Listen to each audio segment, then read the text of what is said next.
मुख्यमंत्री उद्धव ठाकरेंनी आज आपला मुख्यमंत्री पदाचा पदभार स्वीकारला।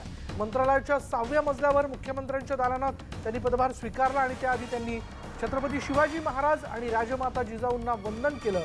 त्याचबरोबर पदभार स्वीकारल्यानंतर त्यांनी डॉक्टर बाबासाहेब आंबेडकरांना आदरांजली वाहिली आणि त्यानंतर त्यांनी विविध खात्यांच्या सचिवांची बैठक सुरू केली आहे। मंत्रालयात मोठ्या उत्साहात उद्धव ठाकरेंचं स्वागत झालं।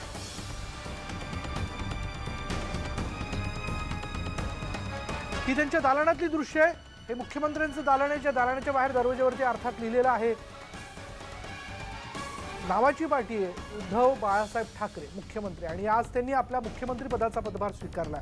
आता सगळ्या खात्यांच्या मुख्य सचिवांची एक बैठक जी आहे ती बैठक उद्धव ठाकरे घेतात, मुख्यमंत्री उद्धव ठाकरे घेतात आणि या बैठकीत शेतकऱ्यांच्या पीक नुकसानीचा मुद्दा असेल, त्यांना दिल्या गेलेल्या किंवा दिल्या न गेलेल्या मोबदल्याचा मुद्दा असेल आणि गेल्या महिन्याभरापासून राज्यात जो काही सत्ता संघर्षाचा पेच निर्माण झाला होता त्या दरम्यान न सुटलेले प्रश्न असतील, अशा विविध विषयांना घेऊन आज सचिवांबरोबर ते चर्चा करतील, त्याबद्दलचा आढावा घेतील आणि आज शेतकऱ्यांच्या दृष्टीने काय निर्णय ते जाहीर करताय याकडे सगळ्यांचं लक्ष लागलेलं आहे।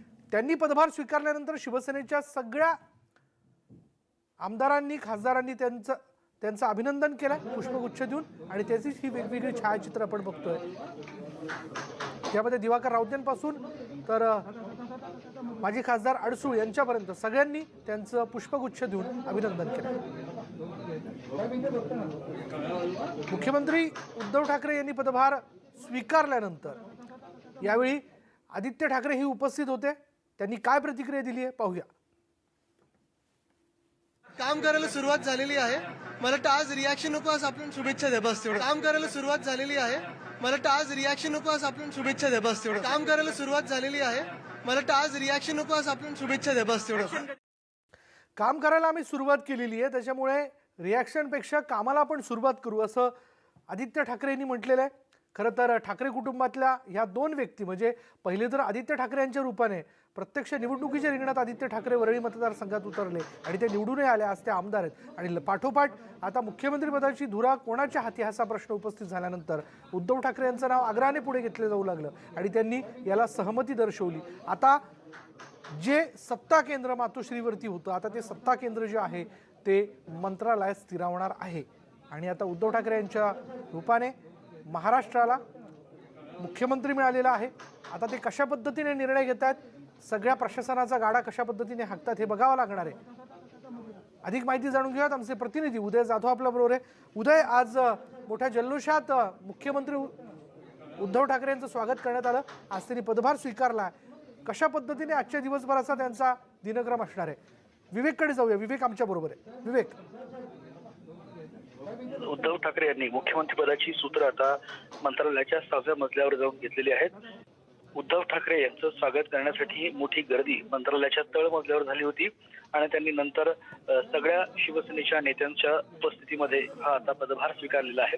उद्धव ठाकरे हे काही वेळातच मंत्रालयात पत्रकार परिषद संबोधित करतील, पत्रकारांशी ते संवाद साधणार आहेत आणि त्यानंतर राज्यातले मुख्य सचिव अजय मेहता यांच्यासह जे वेगवेगळ्या खात्याचे प्रमुख सचिव आहेत त्यांच्याशी चर्चा करून राज्याची आताची परिस्थिती नेमकी कशी आहे याबद्दलचा ते आढावा घेतील अशी आपल्याला माहिती कळते आहे। त्यानंतर आपल्या सरकारच्या कामाची दिशा कशी असावी याबद्दल ते काही निर्णय घेतील अशी अपेक्षा आहे। ही सचिवांची बैठक अजूनही सुरू आहे का?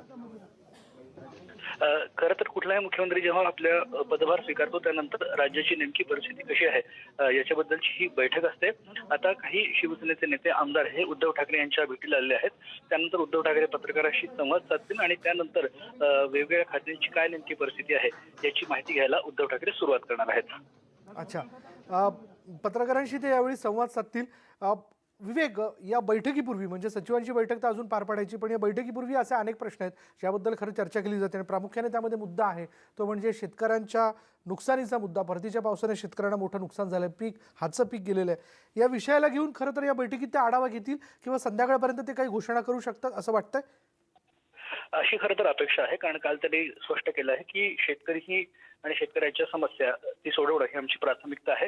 राज्यात आपण पाहिलं की अभूतपूर्व अशा पद्धतीचा पाऊस झाला, अवकाळी पाऊस झाला, त्यामुळे जवळपास 90 लाख हेक्टरचं शेतीचं नुकसान झालेलं आहे. 1 कोटीपेक्षा जास्त शेतकऱ्यांना या सगळ्या अवकाळी पावसाचा फटका बसलेला आहे.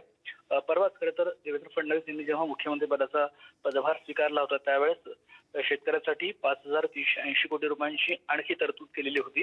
पण निश्चितपणे ही काही तरतूद पुरेशी नाहीये. केंद्राचं एक पथक देखील नुकतंच दिल्लीत गेलेलं आहे. त्यांनी महाराष्ट्रात सगळा एक आढावा घेतलेला आहे की अवकाळी भागात काय काय नुकसान झालेलं आहे. त्यात नागपूर, नाशिक, औरंगाबाद, अमरावती या डिव्हिजन्समध्ये जाऊन त्यांनी ही सगळी पाहणी केलेली आहे. आणि शेतकऱ्यांना मदत पोहोचवणं ही खरं तर प्राथमिकता शासनाची आहे, ते उद्धव ठाकरेंनी म्हटलेलं आहे. आणि त्याचा आढावा आज घेतला जाईल. मुख्य सचिव त्यांना याबद्दल माहिती देतील आणि त्यानंतर उद्धव ठाकरे या संदर्भात काही महत्त्वाची घोषणा करतात का हे पाहावं लागेल. ते घोषणा करतात की बघावं लागेल. पुन्हा एकदा ही दृश्य आपण पाहूयात. या दृश्यांमध्ये आपण बघू शकतो आज मंत्रालयामध्ये त्यांनी आपल्या मुख्यमंत्रीपदाचा पदभार स्वीकारला. सगळ्यांना अभिवादन करून त्यांनी हा पदभार स्वीकारला. तर दुसरीकडे त्यांनी पदभार स्वीकारल्यानंतर सगळ्यांनी त्यांचं अभिनंदन केलं आहे. शिवसेनेचे सगळे आमदार, खासदार, इतर पदाधिकारी आवर्जून त्यांचं अभिनंदन करण्याकरता म्हणून त्यांच्या दालनात उपस्थित झाले होते. पुढे बघूयात. मंत्रालयात जाण्याआधी मुख्यमंत्री उद्धव ठाकरे हुतात्मा चौकात गेले होते. त्यांनी तिथे संयुक्त महाराष्ट्र आंदोलनातील हुतात्म्यांना वंदन केले. त्यांना बघण्यासाठी तिथे मोठी गर्दी झाली होती. गर्दीला आटोक्यात ठेवताना पोलिसांची चांगलीच दमछाक झाली.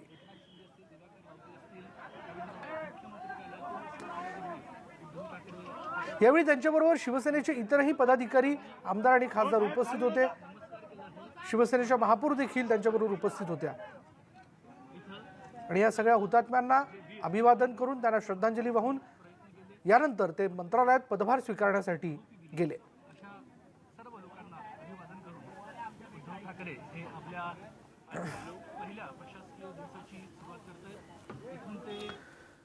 पुढे जाणून घेऊयात देवेंद्र फडणवीस यांच्या ट्विटबद्दल. त्यांनी आज काय ट्विट केलंय बघा. प्रश्नांची सरबत्ती केली आहे.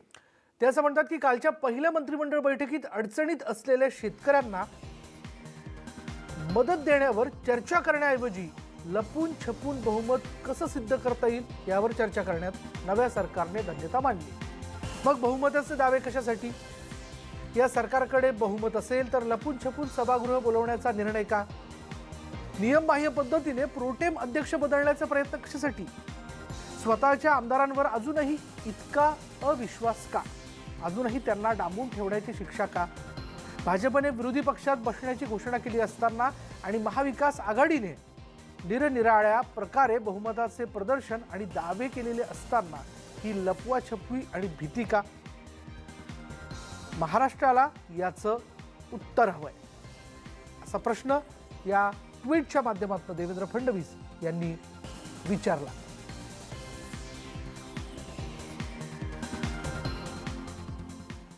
दरम्यान देवेंद्र फडणवीस वर्षा या मुख्यमंत्र्यांच्या निवासस्थानावरून सामान शिफ्ट करतायत. सामानाची बांधाबांध झालेली आहे आणि ते टेम्पोत टाकून शिफ्ट केलं जात आहे. याचबद्दल अधिक माहिती दिली आमचे प्रतिनिधी दिवाकर सिंह यांनी. टेम्पो जो है वो वर्षा बंगलों की तरफ जा रहा है क्योंकि देवेंद्र फडणवीस जो है, जो पूर्व मुख्यमंत्री हैं, वो जो है उनका सामान अब उनकी पैकिंग चल रही है अंदर बंगलों के अंदर और वहाँ से सामान लेकर वो दूसरी जगह शिफ्ट होंगे। माना ये जा रहा है कि क्योंकि विरोधी पक्ष के वो नेता हैं और इसलिए उन्हें विरोधी पक्ष के नेता का जो बंगला मिलता है उसमें वो शिफ्ट हो सकते हैं, उनको अलाउ हो सकता है। आप देखिए सामने जो टेम्पो देखिए गेट के अंदर जा रहा है, वो देखिए वहाँ पर सामने सीधा जो वो गेट है, मेन गेट है वर्षा बंगलों का, वहाँ पर वो टेम्पो अंदर जा रहा है। अंदर सामानों की पैकिंग चल रही है और सामानों की पैकिंग के बाद संभावना ये जताई जा रही है कि देवेंद्र फडणवीस जो है वो आज ही दूसरी जगह शिफ्ट हो सकते हैं। हालांकि पूर्व मुख्यमंत्री होने 15 दिन का वक्त होता है बंगला खाली करने के लिए, लेकिन देवेंद्र फडणवीस उसे ना लेते हुए जो है जल्द से जल्द इस बंगले से जो है वो दूसरी जगह शिफ्ट हो सकते हैं, क्योंकि अब यहाँ पर महाराष्ट्र के नए मुख्यमंत्री उद्धव ठाकरे यहाँ पर रहेंगे। उनका निवास स्थान होगा यो, क्योंकि ये जो वर्षा बंगला होता है ये मुख्यमंत्री के लिए होता है, महाराष्ट्र का जो मुख्यमंत्री होता है जो शख्स उसके लिए होता है, और इसलिए जो है अब यहाँ उद्धव ठाकरे का निवास स्थान होगा और देवेंद्र फडणवीस विरोधी पक्ष के नेता के तौर पर जो है विधानसभा में जो है अपना पक्ष रखेंगे, बीजेपी का पक्ष रखेंगे। और ऐसे में अब देखने वाली बात होगी कि यहाँ से वो सीधा विरोधी पक्ष का जो बंगला का नेता का बंगला होता है वहाँ पर रहते हैं या फिर कहीं और शिफ्ट होते हैं। कैमरामैन स्वप्निल के साथ दिवाकर सिंह, न्यूज 18 इंडिया, मुंबई। यानंतर एक ब्रेकिंग न्यूज अशी आहे की हंगामी विधानसभा अध्यक्षपदावरून कालिदास कोळंबकर यांना बदलण्याच्या हालचाली सुरू झालेल्या आहेत. विश्वासदर्शक प्रस्तावावेळी महाविकास आघाडीला स्वतःचा अध्यक्ष हवाय. राज्यपालांकडे शिफारस करून हंगामी अध्यक्ष बदलण्यात येणार असल्याच्या हालचाली होत आहेत. दिलीप वळसे पाटील यांचं हंगामी अध्यक्षपदासाठी नाव आघाडीवर आहे.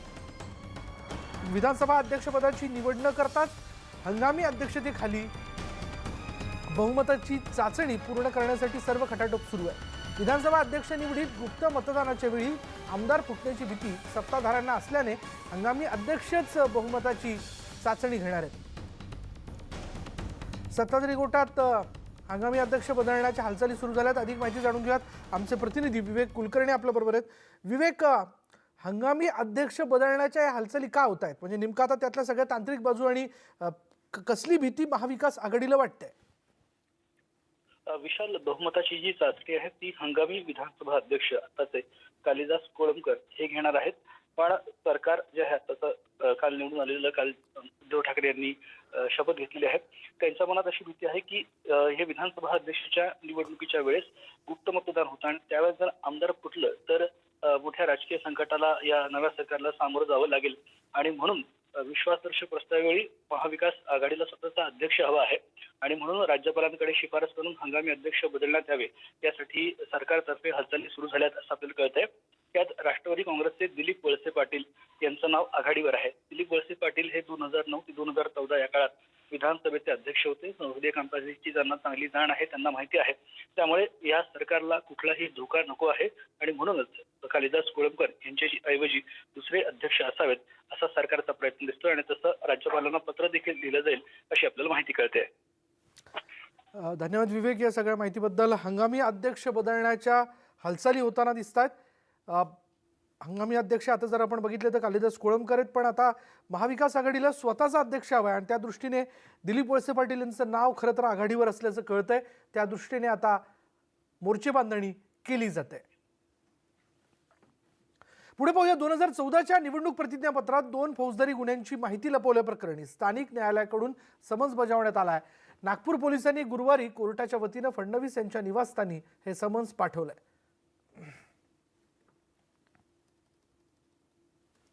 दरम्यान गोव्यामध्येही राजकीय भूकंप होणार असल्याची शक्यता संजय राऊत यांनी व्यक्त केली आहे. विजय सरदेसाईंसह 4 आमदार शिवसेनेच्या संपर्कात आहेत आणि त्यांच्यासोबत गोव्यात आम्ही एक नवीन आघाडी स्थापन करतोय असं राऊत म्हणाले. यावेळी संजय राऊतांनी काय म्हटलंय पाहूयात. अभी अभी मेरे साथ गोवा के एक्स मिनिस्टर एंड एक डिप्टी सीएम, उनके साथ 3 एमएलए हैं. गोवा फॉरवर्ड के प्रमुख है.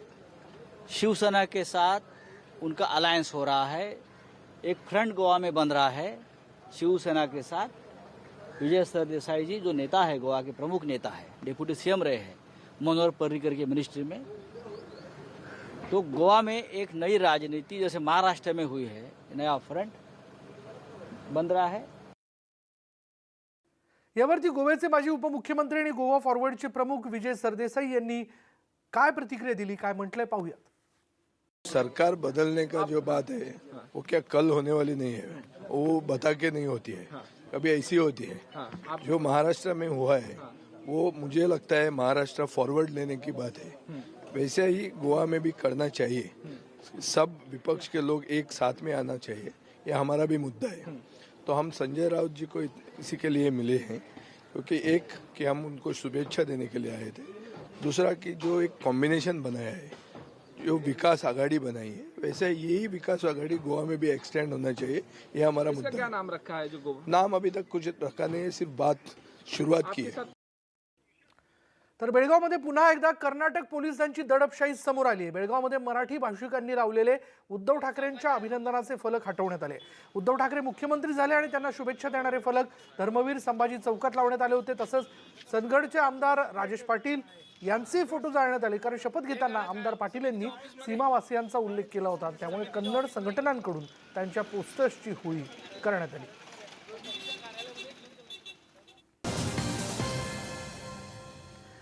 ब्रेकनंतर बघणार आहोत. नौदलाच्या कार्यक्रमामुळे रविवारपासून 4 दिवस गेटवे ऑफ इंडिया सर्वसामान्यांसाठी बंद असेल. 4 डिसेंबरच्या नौदल दिनाच्या निमित्ताने गेटवे ऑफ इंडिया परिसरात बीटिंग द रिट्रीट या कार्यक्रमाचा सराव होणार असल्याने हा निर्णय घेण्यात आला. आता बातमी आहे टोल नियमांमध्ये होणाऱ्या बदलासंदर्भातली. 1 डिसेंबरपासून म्हणजेच रविवारपासून टोलच्या नियमांमध्ये मोठा बदल होणार आहे. इलेक्ट्रॉनिक टोल पेमेंटसाठी फास्टॅग अनिवार्य करण्यात आला आहे. राष्ट्रीय महामार्ग आणि राज्य महामार्गांवरील सर्व टोल प्लाझांमध्ये फास्टॅगद्वारे टोलची रक्कम भरता येणार आहे. केंद्र सरकारनं देशभरात सर्व वाहनांना फास्टॅग लावणं अनिवार्य केलंय. केंद्रीय दळणवळण मंत्री नितीन गडकरी यांनी याबाबत घोषणा केली होती आणि यासाठी वाहन चालकांना आपल्या गाड्यांवर फास्टॅग लावावा लागणार आहे आणि हा फास्टॅग अधिकृत टॅग विक्रेते किंवा बँकेतून विकत घेता येऊ शकतो. काही ठिकाणी पेट्रोल पंपावर देखील हा टॅग विकत घेता येणार आहे. वाहन टोल प्लाझावर पोहोचल्यानंतर त्या ठिकाणी लावण्यात आलेला सेन्सर फास्टॅग स्कॅन करतो आणि त्यानंतर फास्टॅगच्या अकाउंटमधून पैसे वजा होतात. बघूयात पुण्याहून मुंबईला जाणारी डेक्कन क्वीन लोणावळा स्टेशनच्या अलीकडे 5 किलोमीटर अंतरावर आल्यानंतर त्या रुळावर आणखी एक ट्रेन आली आणि या दोन्ही गाड्यांमध्ये अवघं 100 मीटर इतकंच अंतर होतं. मोटरमनच्या प्रसंगावधानामुळे मोठा अनर्थ टळलाय. मात्र हा प्रकार का घडला, कुणाची नेमकी चूक, हे प्रश्न निर्माण झालेले आहेत. पुण्याहून मुंबईला डेक्कन क्वीनने प्रवास करणारे सजग नागरिक मंचाचे कार्यकर्ते विवेक विलणकर यांनी न्यूज 18 लोकमतला ही माहिती दिली आहे आणि यावर रेल्वे प्रशासनानं हा सिग्नल प्रणालीचा भाग असल्याचं स्पष्टीकरण दिलं आहे. ऑटोमॅटिक सिग्नल ब्लॉक सिस्टीम गेल्या 7 ते 8 महिन्यांपासून सुरू आहे आणि यामुळे वेळ वाचतो आणि गाड्या एकमेकांमागे थांबतात. त्यात काळजी करण्याचं कारण नसल्याचं रेल्वे जनसंपर्क अधिकाऱ्यांनी सांगितलं.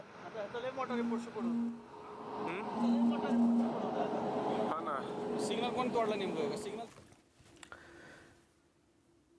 आणि आता बातमी आहे बिबट्याच्या थराराची. सिंधुदुर्गामधल्या कारिवडे गावात सकाळी बिबट्याचा थरार पाहायला मिळाला. कारिवडे गावातल्या गवळीवाडीमध्ये कुत्र्यांनी चक्क बिबट्याचा पाठलाग केला आणि या कुत्र्यांना घाबरून बिबट्यानं नारळाच्या झाडावर चढून बसलेला तो बघायला मिळाला. याआधी आपण अनेकदा बिबट्यानं कुत्र्याला मारल्याच्या घटना ऐकल्यात. मात्र सिंधुदुर्गात हा बिबट्या जमावाला घाबरून नारळाच्या झाडावर चढला. 2 तासांच्या अथक प्रयत्नानंतर या बिबट्याला खाली काढण्यात यश आलं. झाडावरून खाली आल्यानंतर बिबट्या जंगलात निघून गेला. यानंतरची एक ब्रेकिंग न्यूज अशी हाती येते की बहुमत चाचणी उद्याच घेण्यात येणार आहे. उद्याच नव्या सरकारला बहुमत चाचणी द्यावी लागणार आहे आणि बहुमत सिद्ध करावं लागणार आहे असं कळत आहे. आता क्षणाची ब्रेकिंग न्यूज आपण बघतोय. नव्याने स्थापन झालेल्या महाविकास आघाडीला आता उद्याच आपलं बहुमत सिद्ध करावं लागणार आहे. यानंतर या बुलेटिनमध्ये इथेच थांबणार आहोत. पहा फक्त न्यूज 18 लोकमत.